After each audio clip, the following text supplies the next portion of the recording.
Alors, pour déterminer la période à éviter, pour éviter justement les grossesses, la première étape consiste à définir la durée de votre cycle. Comment définir la durée de votre cycle? Il vous suffit de compter à partir du premier jour de vos règles jusqu'au jour qui précède les prochaines règles. D'accord? Donc, on ne compte pas du premier jour jusqu'au premier jour. Non, c'est jusqu'au jour qui précède les prochaines règles. Et vous faites ça sur une période de 3 mois pour avoir une moyenne de votre durée de cycle. Ça, c'est la première chose. La plupart du temps, on dit cycle de 28 jours. C'est parce que la majorité des femmes ont un cycle qui avoisine plus ou moins les 28 jours. Mais toutes les femmes n'ont pas un cycle de 28 jours. Donc, c'est pour ça que c'est important de savoir quelle est la durée de votre cycle à vous. Ça, c'est la première étape.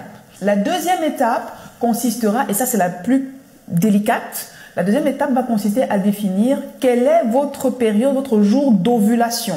Okay? Souvent, on entend dire 14e jour. 14e jour, oui, à partir de la fin de votre cycle. D'accord? Donc, ça veut dire que vous comptez à partir du jour qui précède les prochaines règles, 14 jours en remontant. Ça veut dire quoi? Je prends un exemple ici, tout simple.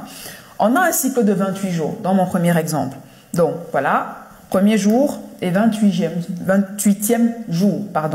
Pour définir la période d'ovulation, on va compter à partir du 28e jour et on compte 14 jours. Le 14e jour, il est ici. Ça veut dire qu'il est à 1, 2, 3, 4, 5, 6, 7, 8, 9, 10, 11, 12, 13, 14, 15 jours à partir du premier jour des règles.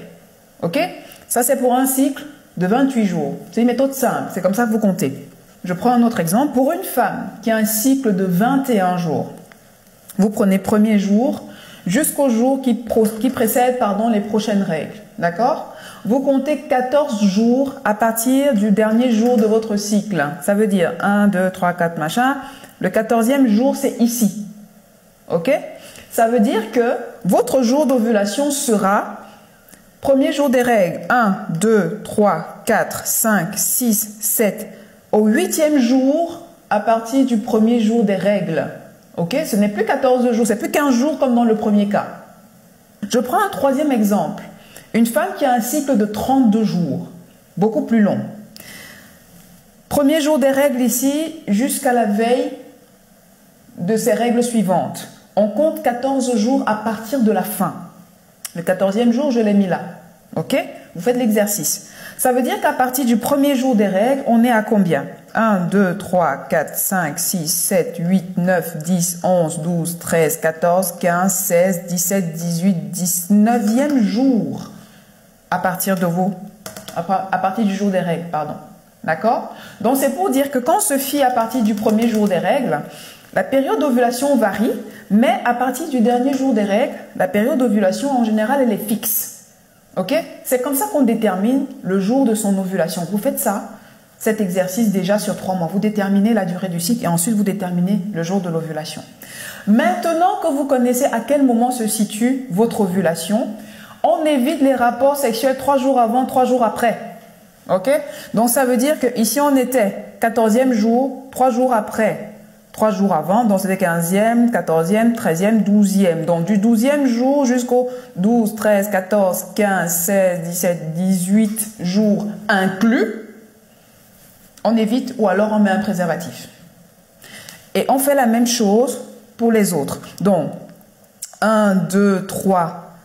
Donc 1, 2, 3, voilà, ça nous met là. 1, 2, 3 inclus, ça nous met là. OK, donc ça veut dire qu'à partir du 5e jour jusqu'au 5, 6, 7, 8, 9, 10, 11 jours, 11e jour de notre cycle, là, on évite les rapports sexuels. Vous voyez que ça tombe au moment des règles aussi. OK? Pourquoi je mets 3 jours avant, 3 jours après? Simplement parce que le cycle menstruel peut varier de plus ou moins 3 à 5 jours.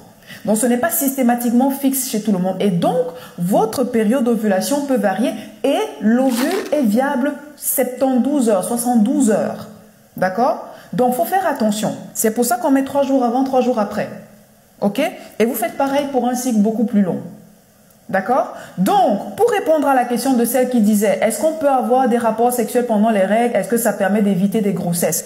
Quand vous avez un cycle court, de 21 jours par exemple et que vous avez des règles de longue durée, le fait d'avoir des rapports sexuels pendant la période des règles ne vous garantit pas que vous n'allez pas tomber enceinte. Donc il faut faire attention, il faut éviter. Ok?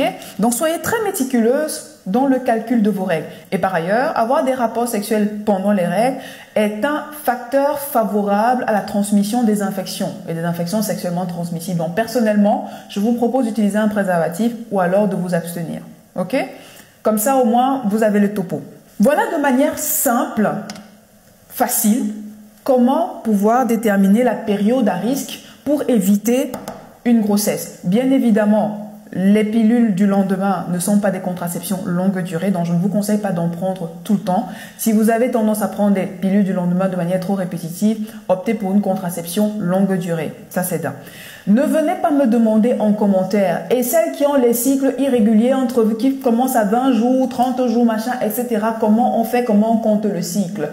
Je ne fais pas de miracle, c'est pas du charlatanisme. Si vous avez un cycle qui est trop irrégulier, avec plus de 5 jours de différence dans vos cycles, je vous conseille de consulter un médecin pour une mise au point. Ça, c'est la première chose à faire. Je ne vais pas vous sortir une nouvelle calculette pour savoir comment compter votre cycle.